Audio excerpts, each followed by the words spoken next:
gentlemen. Fortunately, Sania gave such a comprehensive briefing that I do not really have to say much, except to thank you for coming here and really taking so much interest, with so much passion for something which we Pakistanis, it's our duty to take people out of poverty. And so I was listening to you just before we came here, and I was really impressed that someone could care so much for human beings not in their country, in some other country. And I find that that's really what differentiates human beings, the compassion. I was a social worker before I became a politician. So my motivation for coming into politics was social work. I felt that there was, if I just stuck to social work, there was so much to do that no amount of social work could make a difference. It's only if you came into government and built a welfare state, that's the only way you can really help the people in your country, the underprivileged people in your country. And hence I came into politics. I was inspired by our Prophet, peace be upon him, who set up the first welfare state in the history of mankind. It was the state he set up in Medina was based on principles of compassion and justice. And the state decided to take the responsibility of the weaker section of the society. So the first time a state took responsibility of orphans or widows, of the poor people, of handicapped, and pensions were introduced first time in that state. So for the old people. And so as a Muslim, we are told in the holy book by the Almighty, the divine book, that we have to follow the example of our Prophet, peace be upon him. And hence my motivation for coming into politics, to build a welfare state in Pakistan. And so this program of Ehsaas, which basically means care and compassion, this program which you see, and which I must compliment Sania, because she has done really hard work, comprehensive, the way she has gone in fine details to set up these various initiatives under the heading of Ehsaas. And this, of course, financial inclusion is the core of the Ehsaas program, because unfortunately this trend in the world where the poor get poorer and the rich get richer, the poor countries get poorer and the richer countries get richer, the gap keeps increasing. I find that it is inhuman. I find it's inhuman that the statistics I read, I think it was one of the UN bodies which came up with these statistics, that 60 odd people own as much wealth as about 3 billion people on this earth. So there has to be something wrong with that system, which creates this inequality where people have such money which they will never be able to, if they lived 5 lifetimes, they would not be able to spend it. And yet on the other side you have poverty. And I also feel that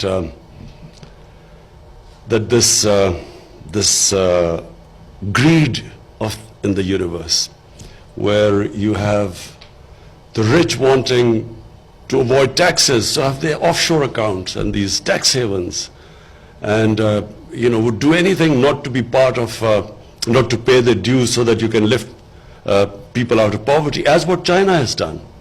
What China has done is remarkable. I mean, they have taken out almost 700 million people out of poverty in 30 years. Never done in human history. So this idea where the rich want to get richer and this greed, it is the biggest curse of this planet.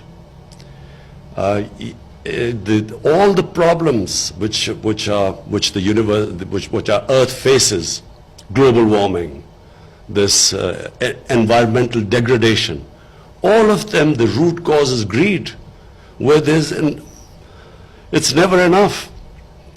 I mean, you can make as much money as you want, but the level of greed is always going to make you want more. And so you have this strange phenomena on this earth where you have people now getting into these boats, risking their lives to get to the land of milk and honey, where people want to get away from poverty.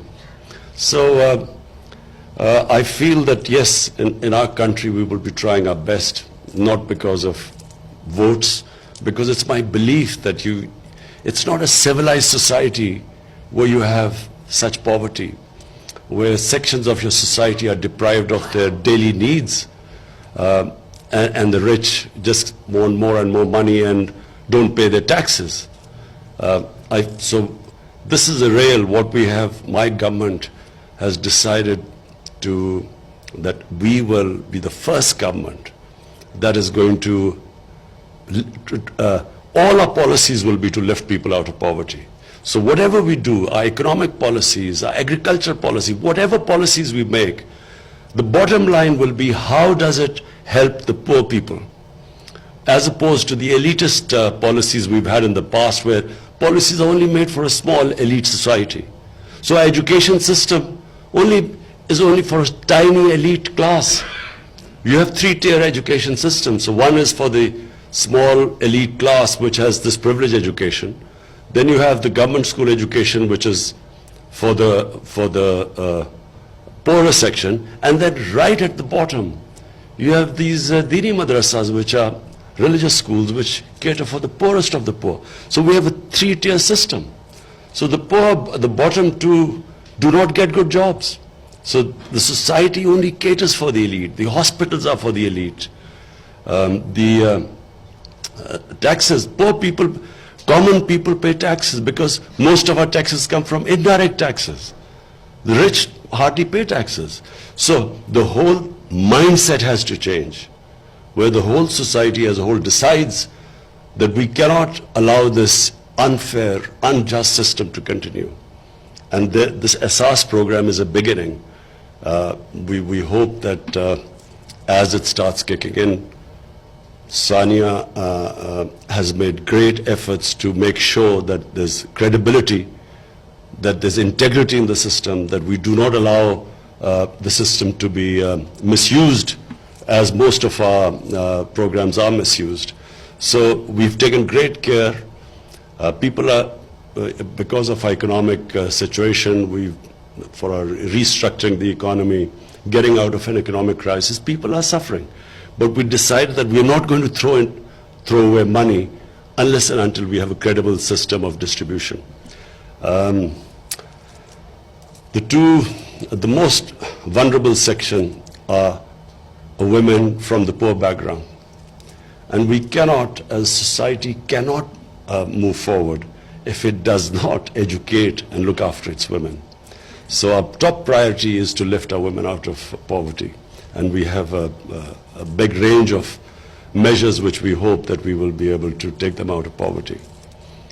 So finally, Your Majesty, thank you for coming. We welcome you here. We hope you will come back, and we value the concern you show for our country. Thank you.